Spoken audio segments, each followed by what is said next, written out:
Good day, everyone. I'm Ofenza from the CIPC. Welcome again to another segment of the CIPC podcast. As confirmed in our previous segments, this CIPC podcast is just another effort by the CIPC just to bridge the gap between us as an organization and our customers, mainly to demystify some of the rumors, to demystify some of the misconceptions about the requirements, as well as the processes that are required to be followed by the CIPC, especially for business owners as well as owners of intellectual property. As also confirmed previously, we'll be covering different subject matters, different aspects of the CIPC, different areas of work, also of the CIPC. However, today's guest, you would remember that we have already covered beneficial ownership from two aspects, especially of the legal side as well as the compliance side. But I think today's guest will just be pulling a seal on the information that we've been sharing regarding BO. And I believe you will touch on any other aspect that you would like to touch on. I guess if you would already see he's waiting anxiously to jump into our conversation, but you would know that under his leadership, the CIPC has moved a number of its services to being automated and paperless for the efficiency and efficacy of processing. We would know that under his leadership, the CIPC has received multiple awards on areas of work and strides we've made, especially in the tech space. Under his leadership, we have implemented one of the groundbreaking platforms of business called BizPortal. And not only the fun things, he also makes certain that we do comply to what we are required to comply with, as we've had consecutive years of clean audits as an organization. So today we are joined obviously by our boss, Advocate Rory Vola, the Commissioner of the CIPC. Good day, Commissioner. How are you doing? I'm very well, thank you, Fenty. Yo, that was a great opening, man. I'm overwhelmed by when I hear all the things that we are trying to do and some of the things that we've achieved being stated in your opening remarks. It really makes one feel overwhelmed, but also Mm. makes one feel excited about what the future holds as far as registries are concerned and the work that we do. So yeah, I'm very glad and pleased to be here. I'll tell you one thing about myself. When I was growing up, I always wanted to be a pilot. So the one thing about the pandemic and the use of virtual platforms is that now I feel like one when I put on my microphone and my headset. It feels like I'm leading that my boyhood dream, but it's also a dream to lead the CIPC. Well, it suits the function completely. And as a pilot, obviously, of this organization, you also directed from those headsets. So, Yes. so somewhat, you are living the dream. You are living the dream. Now, Commissioner, with regards to you being obviously the head of this organization called the CIPC, how has it been for you leading this big organization? We know how important this type of service that this organization gives, especially for the business sector, as well as your areas of intellectual property. How has it been for you? Look, I must say that to work in the public service is a calling. All right. I Mm, firmly believe that if you have the passion to understand the dynamics of social service, and you have the vision and the futuristic state of understanding that you are serving people. All right. So it's mm, something that I've been using a lot now in my talks to staff and management and to the public, is that we must stop going away from referring to who the people that we serve as customers. We must refer to them as the citizens of the country. And if you have that that deep passion for it, which mm. I've had for so many years being in the public service, I think that you always strive to make an organization better. So that has always been my vision and my strategy for the CIPC. Right, so it has never been easy. Mm. You have some wins and you have some losses, but you always in the back of your mind have, how do you make people's lives easier? South Africa is faced with a multitude of challenges. One of the big challenges that we face is in the economic sphere, right? And we as a CIPC, we fit into what is called the economic cluster of entities.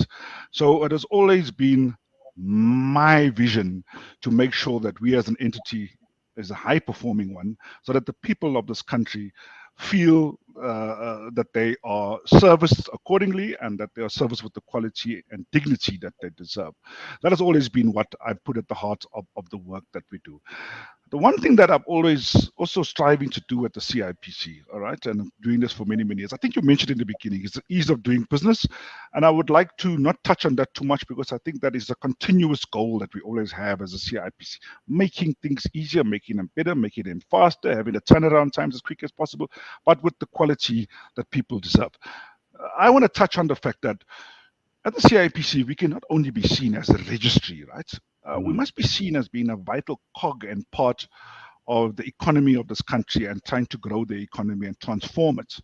And therefore, we are looking at various areas that we want to now go into, such as using our data for the benefits of analysis, making sure that we are able to collaborate with partners who have the same vision of growing this particular landscape, and also making sure that at the CIPC, we remain a credible regulator, most importantly. Because when we moved away from just being an administrator of company and IP law, it was the vision of cabinets and it was the vision of the legislature that the CIPC becomes a fully fledged regulator of this particular space, right? So coupled with that, when you see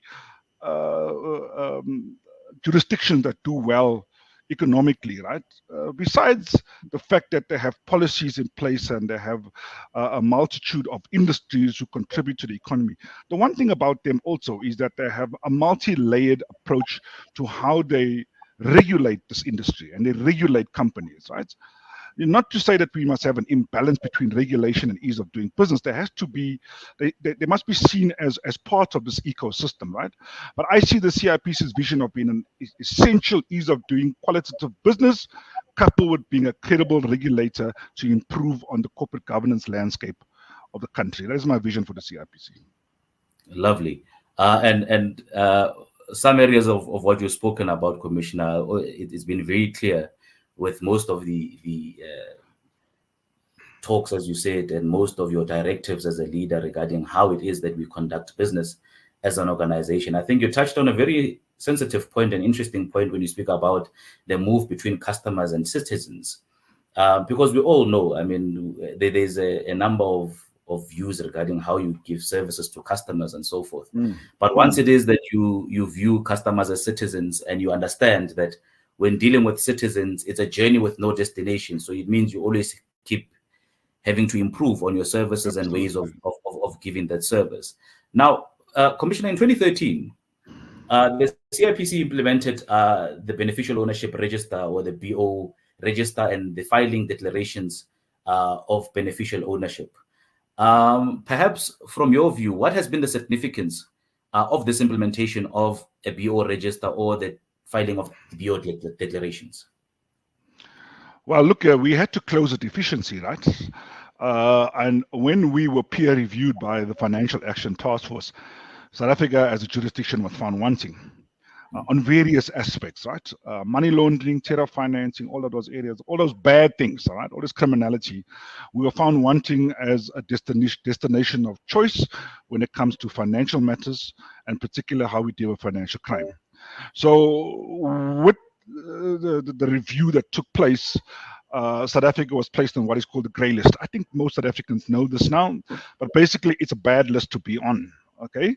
It shows that we do not have our policies, legislation, and frameworks in place to tackle the scourge of money laundering, most importantly. So what came out of that were certain recommendations of how to make this better and how to improve, and basically to address the deficiencies that were put forward by the FATF, right? Yeah. Out of that, one of the deficiencies that was noticed was South Africa did not know who were the ultimate owners of capital, right? Who are the ultimate beneficiaries of shareholding? Where did the money flow to, basically? What is called beneficial owners, right? So we were then tasked as the CIPC to put together what is called a beneficial ownership register in order for us to assist in addressing the deficiencies and taking us out of the grey list. But those deficiencies is twofold, and let me explain what the twofold is. All right. The first is you need to understand and know and receive data and to verify that data as to who the beneficial owners are. Okay, that's point number one. And point number two is that once you receive all this data, if you verify that somewhat, you then must make that data accessible to law enforcement and other regulators for us to triangulate the data, right? And to make sure that when investigations occur, we all are ad idem, we all have the same mind, we all on the same page, and basically the information and data that we hold goes through to the Hawks, the South African Police Service, economic crime units, and the like. And so we at CIPC, we on the second phase now. We all know that we have the register, and the second phase now that we're dealing with is making sure that information flows through to law enforcement. So that's basically the crux of where we are with beneficial ownership. All right, and with its important role and the role it plays, as we've stated that it was implemented in 2023. What has been the compliance rate like? Has it been a satisfactory compliance rate with the submissions? Or what are the numbers looking like when it comes to the BO filing since implementation in 2023? Look, it's encouraging, I must say, Ofense. From the time that we started, and remember, this is new to the market, right? It's new to companies that they have to comply with this, so they had to go and gather some of the information that's not readily available. We're looking at touching on the 200,000 filing mark for companies. All right, it's been very encouraging that private companies seem to be, well, they're the largest volume of companies that we register, but they have seriously been leading the charge. As far as the filings are concerned, with the public entities and public companies and the like, we also, the law says that we have to gather that data from an entity called Straits, which keeps large shareholding of publicly listed companies at Johannesburg Securities Exchange. So I must say that it is quite encouraging to see that the numbers are increasing, but much more work needs to be done because we have a large register, right? Yes. And therefore, we have to see those numbers drastically increasing in 2024 before we head back to the FATF, because we've given them an undertaking that South Africa will be out of the grey list by 2025, and we want to put everything in place by then. And one of those is the increased number of receiving of these filings of beneficial ownership. But we're hitting the 200,000 mark as we speak. No, that's lovely. Obviously, this is an online submission, Commissioner, so there's no physical paper that is being sent. Everything is uploaded online. Obviously, also covering the ease of compliance, as you've put it in the beginning there.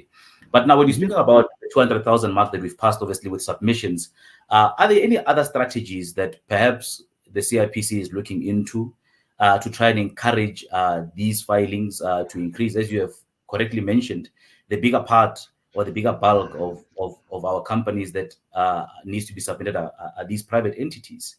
So looking at our register, what is it that perhaps we should look forward to as far as pushing or encouraging, if we use that word, companies to comply? Maybe it's more pushing than encouraging, based on where we're at. Okay, yeah. So we have to increase the numbers. As I said, it's looking encouraging, but we have to show the FATF that there's a steady stream and there's an increase in the volumes.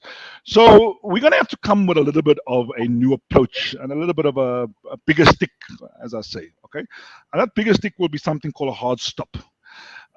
You know that what the law says is that on an annual basis, a company needs to submit something called an annual return to basically see that the information is true and correct, that they're still in business, that the directors haven't changed, they're still at the same address, etc., etc. There's a multitude of data sets that go into an annual return. But what we're going to do is we're going to couple the beneficial ownership data and disclosure and filing, I should say, with the annual return. So when you do your annual return, you're going to have to also file your beneficial ownership information with us. You can't do it. You can't file your annual return if you don't file your BO information as well. So that's why we call it a hard stop. It will stop you in a hard way from filing your annual return, if I can put it like that. It means something different, but I'm just trying to colloquially put it together. Yeah. Right? Yeah. So yeah, you won't be able to file your annual return if you don't have your beneficial ownership information readily at hand to file as well. And we know that if you don't file your annual return, you go into penalties, and ultimately, if you don't file for a period of time, you go into deregistration. So we're saying get your beneficial ownership information together so that you file it at the same time as your annual return. It shouldn't be too hard to do.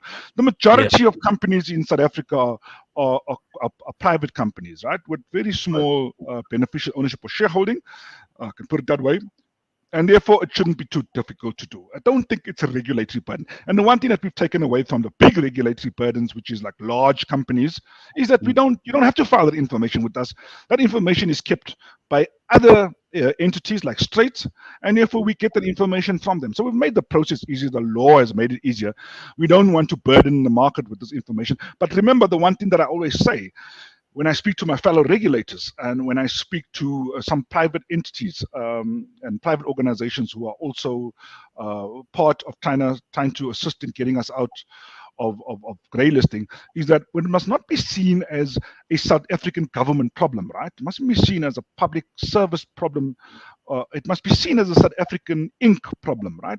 Yes. Because if we stay on the grey list, it affects everybody. It affects the banking system. It affects us economically in terms of our trade relations with our partners, the biggest being the EU, the Americans, and the Chinese, for example. And therefore, it impacts the way that we do business. So it impacts all of us.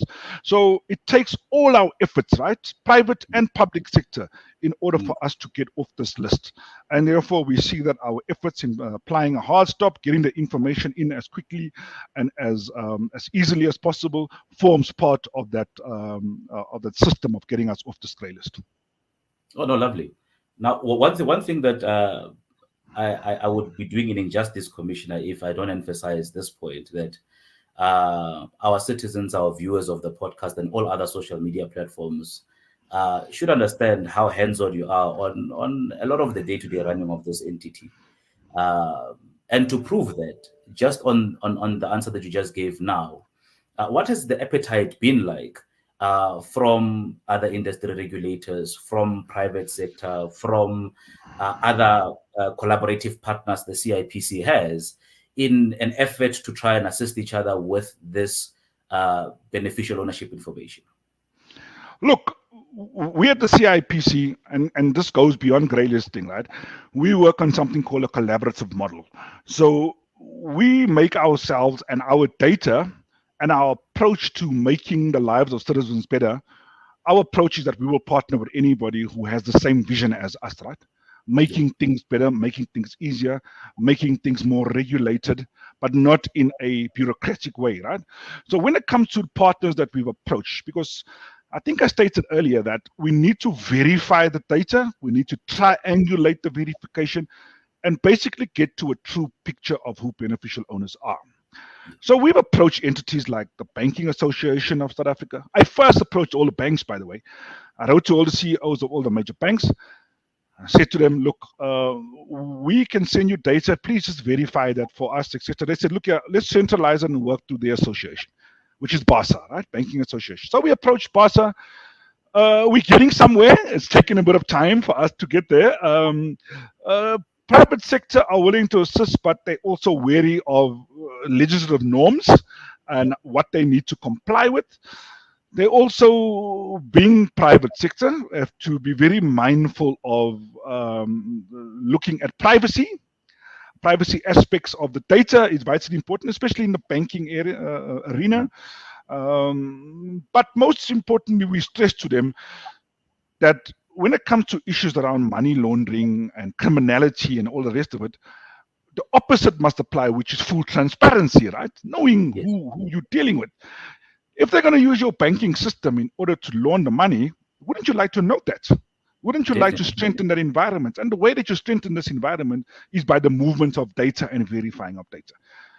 So we're working with BASA. We're working with other entities like Straight, that keeps public listed shareholding, movement of data between us to see if there's any anomalies as far as the beneficial ownership data that we receive and what they have on their databases. We're looking at SABRIC. We just had a meeting with SABRIC recently, which is the risk association associated with banks that deal with like fraudulent issues.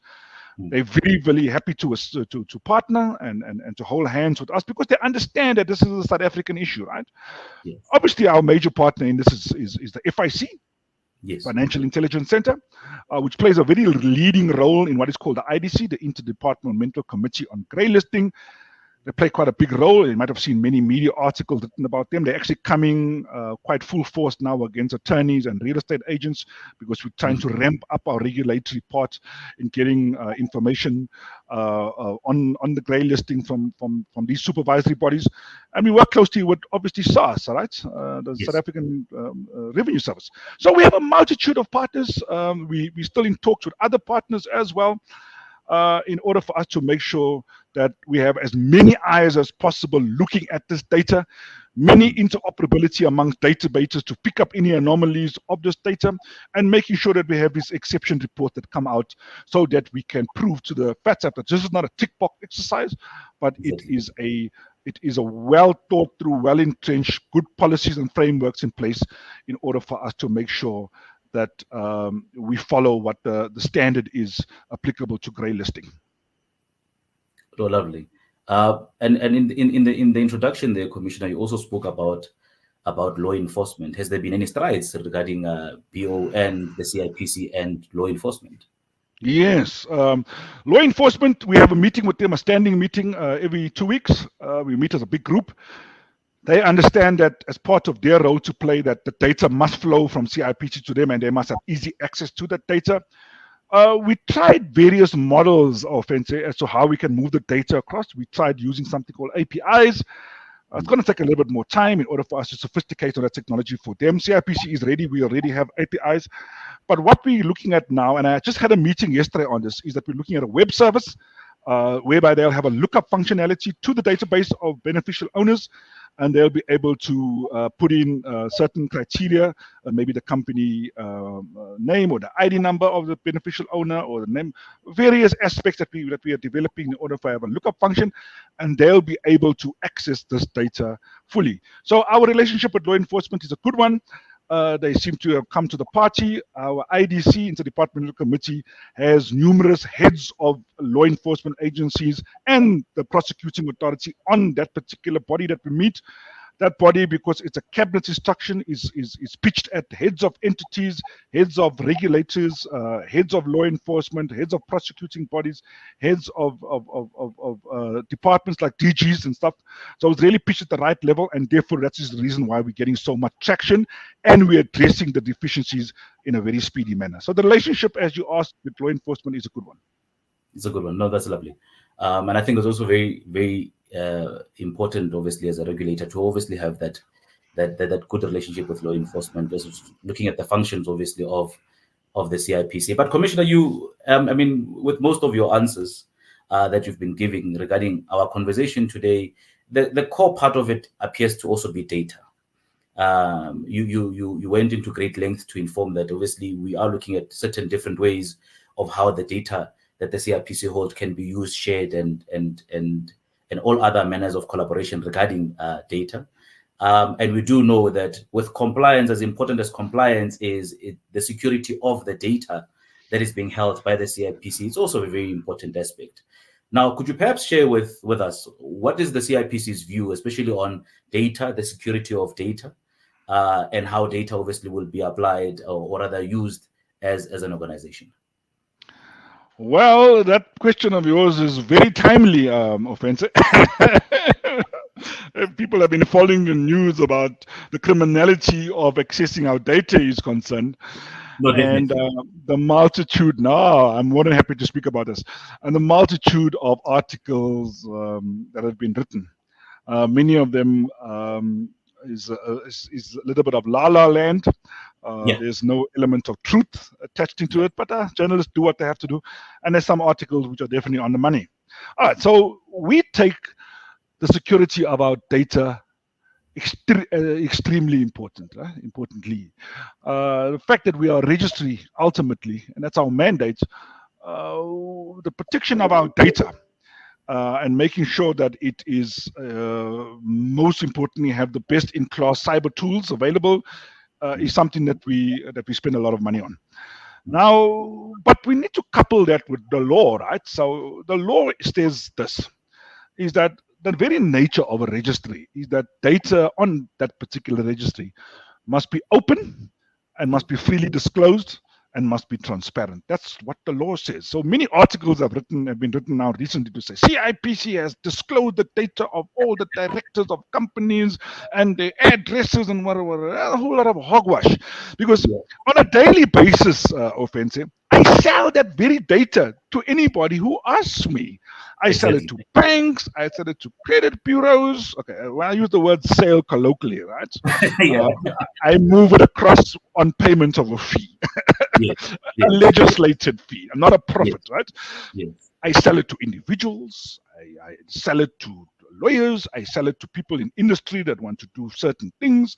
I don't want to mine it. I sell it to research houses. I sell it to Bloomberg. I sell it to Reuters. I sell it to accountants. I sell it to Joe Blog on the streets. I sell it to everybody because that's what the law says we must do as a registry. So you get journalists who write these ridiculous articles. They have disposed your information to the whatever. I have disclosed nothing because it was always there. Anybody can go and get it. I can tell you exactly the address of any director in South Africa because that's exactly what the law has on a form, a legislated form. All right. What is the issue at hand, Offensive? Is criminality. It was a crime for people who sit behind a computer and write malicious malware and ransomware code and access certain parts of our data in order to extort money from the CIPC. Like you've seen running wild in the media, we're not the only one. We were the only one that disclosed it fully. Maybe that was our fault. I don't know. But we went on a big media campaign to disclose this thing because that's exactly what Poppy said we should do. But people have written some ridiculous arguments. But let me go back to the question that you asked. You asked the question about do we take security? It's most vital. I have a meeting on security, cybersecurity, at least once a week. And we have massive reports from the CIO and our security team once a month. CIPC, like many other entities, are faced with a multitude of security threats. And we have best in class. We have top of the range cybersecurity companies who look after our firewalls, look after our threats, look after our malware and ransomware tests that run through it. And on a daily basis, we get hundreds of hits on our databases where people wanting to access illegally, and we stop them. But with this particular one, a malicious threat actor came through what is called a QRA system, the query resolution system, which is an off-the-shelf system. We never built it, we never designed it, we never developed it. It was bought off the shelf from somebody else, and therefore there was a bit of a security threat. We take cybersecurity extremely seriously. It is one of the biggest spend that I have at the CIPC in terms of my expenditure, of my budgets, and we're going to improve on that because we take your data very seriously. No, thank you for that, Commissioner. And I think maybe coupled with that, the citizens that transact with the CIPC, what assurance can you give them, especially on our transactional platforms? As you've emphasized now, we take the element of data seriously and the protection thereof, obviously. But what assurance can you give them now regarding how to transact with the CIPC, the manners in which they should be also very careful on their side when transacting on our sites? Keep your passwords safe. Keep your customer login details safe. All right. Many of the aspects that we've seen, amendment of data, movement of director changes, when you go back and we do a bit of investigations, we find out that a company, and I'm just using an example, an accounting firm, right? They have one login for 10 people, all right? Or every consultant there uses the same login. Then one of the 10 resigns, retires, moved on to another company. They still have that access, that login, okay? Something goes wrong, they log in. So keep all of that safe, all right? Keep it to an individual one-to-one. Don't have 10 people in a law firm all sharing the same login details, for example. These are simple cybersecurity things that we need to put in place.